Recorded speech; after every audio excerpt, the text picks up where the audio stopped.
की झलक दिखाता हूं। ये देखिएगा, श्रीमद देवी भागवत सचित्र मोटा टाइप, गीता प्रेस गोरखपुर से प्रकाशित। श्रीमद देवी भागवत सचित्र मोटा टाइप, संपादक हनुमान प्रसाद पोदार, चमनलाल गोस्वामी।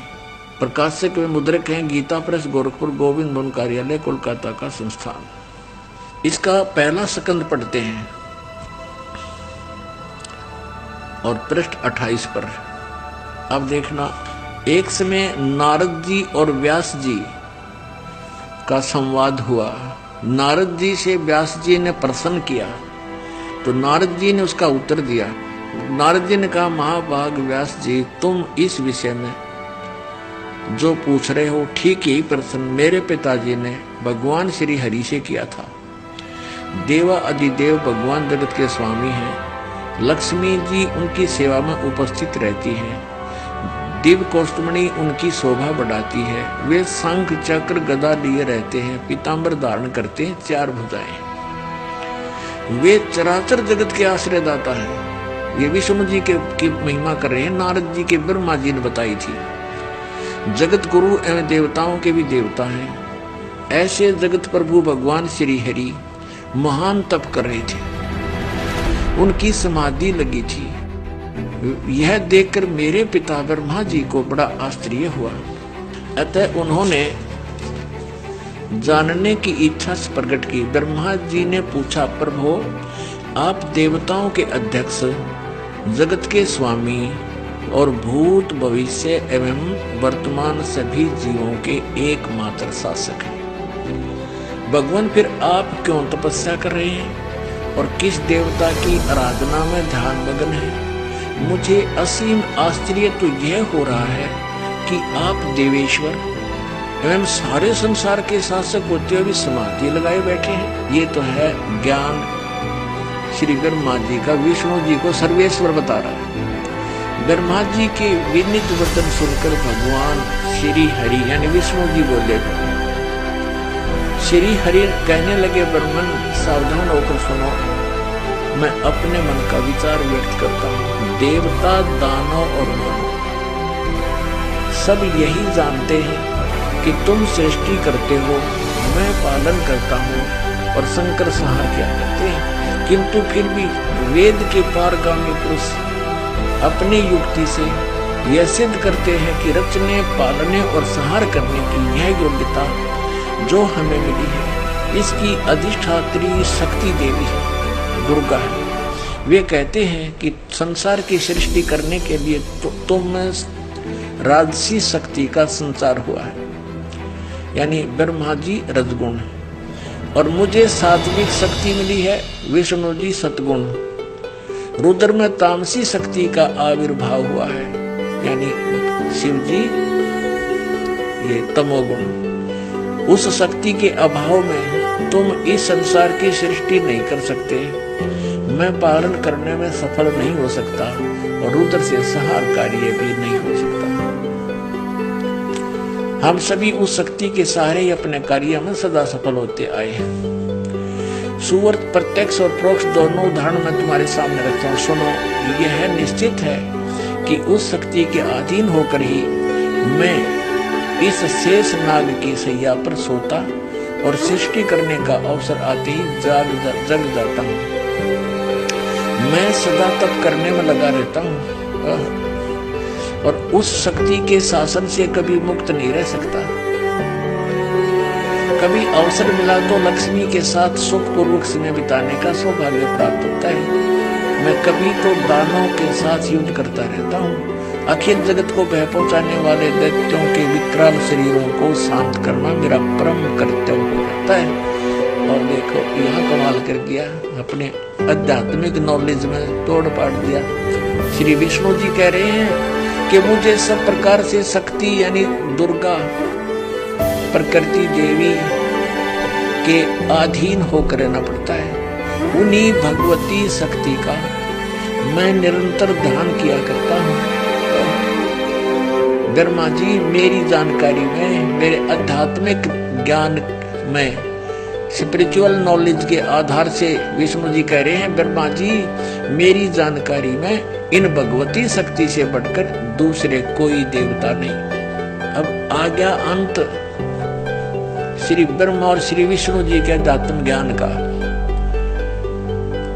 ब्रह्मा जी तो विष्णु जी को सर्वेश्वर बता रहे हैं, सब देवों के मालिक, सारे जगत के स्वामी, आश्रयदाता, और ये कह रहे हैं कि मैं तो दुर्गा के अधीन रहता हूँ, उसी का तप करता हूँ, उसी का ध्यान करता हूँ, उसी की पूजा करता हूँ, और मेरी जानकारी में, मेरे अध्यात्म ज्ञान में जितना मुझे ज्ञान है,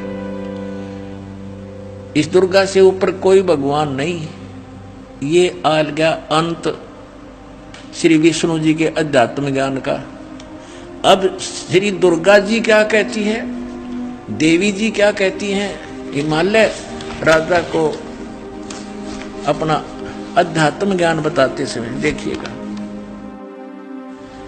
7वां स्कंद और ये 562 पृष्ठ में, ये 562 पृष्ठ में देवी के द्वारा हिमालय को ज्ञानोपदेश और ब्रह्म स्वरूप का वर्णन। पहले तो इसने अपने विषय में कुछ जानकारी दी है, लेकिन वो उसके विषय में कह दिया ये भी कंप्लीट नहीं है। श्री देवी जी कहने लगी, पर्वतराज, उस ब्रह्म का क्या स्वरूप है यह बतलाया जाता है, जो प्रकाश रूप, सबके अत्यंत समीप में स्थित, हृदय रूप गुहा में स्थित होने के कारण गुहाचर नाम से प्रसिद्ध और महान पद अर्थात परम प्राप्य है। वह समस्त प्रजा के ज्ञान से परे है, अर्थात किसी की बुद्धि में आने वाला नहीं है, यह तुम जानो। जो परम प्रकाश रूप है, जो सूक्ष्म से भी अत्यंत सूक्ष्म है, जिसमें संपूर्ण लोक और लोकों में निवास करने वाले प्राणी स्थित हैं, वही यह अक्षर ब्रह्म है, और वही सबके प्राण है, वही सबकी वाणी है, और वही सबके मन है। अब देखो दुर्गा की उआबाई, ये यहाँ तक कह रही है वो अक्षर ब्रह्म है, और आगे फिर कहेगी केवल ब्रह्म है, वही सबके मन है, वह परम सत्य, और वह यह परम सत्य और अमृत अविनाशी तत्व है। सौम्य, इसको हम अविनाशी बता रही है ब्रह्म को दुर्गा, अक्षर ब्रह्म कहती है। उस वेदने योग्य लक्ष्य का तुम वेदन करो, मन लगाकर उसमें तन्मय हो जाओ। सौम्य उपनिषद में कथित महान अस्त्र रूप धनुष को लेकर उपासना द्वारा तीक्ष्ण किया हुआ बाण संधान करो, और फिर भावनुगत चित्त के द्वारा उस बाण को खींचकर उस अक्षर रूप ब्रह्म को, अक्षर ब्रह्म समझो, ये लक्ष्य बनाकर वेदन करो। उसका मंत्र क्या बता रही है अक्षर ब्रह्म का? ओम। प्रणव माने ओम, धनुष है, जीवात्मा जाप करे और ब्रह्म को उद्देश्य रखे। ब्रह्म पाने का उद्देश्य देख, यहाँ तो अक्षर ब्रह्म और फिर यहाँ ब्रह्म, ओम उसका नाम है ब्रह्म का। अब दुर्गा जी के ज्ञान का भी अंत देख लो आप, कहीं तक बोल रही है उसको अक्षर ब्रह्म है वो, और फिर कहते उसका मंत्र ओम है, और ब्रह्म को लक्ष्य बनाओ और जीवात्मा जाप करें। आगे देखो, उस एकमात्र परमात्मा को ही जाने, दूसरी सब बातों को छोड़ दे। यहाँ दुर्गा जी ने अपनी साधना को भी रिजेक्ट कर दिया कि केवल उस एक ब्रह्म को ही जाने। यही अमृत रूप परमात्मा के पास पहुंचाने वाला पुल है। यहाँ देखो, इस आत्मा का ओम के जप के साथ ध्यान करो, इससे अज्ञान में अंधकार से सर्वथा परे और संसार समुद्र से उस पार जो ब्रह्म है उसको पा जाओगे, तुम्हारा कल्याण हो। ब्रह्म ओम, ओम ब्रह्म का जाप है, और इसी ब्रह्म को ये कभी तो अक्षर ब्रह्म कह रही है, यहाँ भी अक्षर ब्रह्म कहा है। तो इसे सिद्ध है कि ये कितनी विद्वान है, और इसने कहा कि इस ब्रह्म की पूजा करो और सबकी पूजा छोड़ दो। और वो ब्रह्म कहाँ रहता है? उसका ओम नाम है। वह यह सबका आत्मा ब्रह्म, ब्रह्मलोक रूप दिव्य आकाश में स्थित है।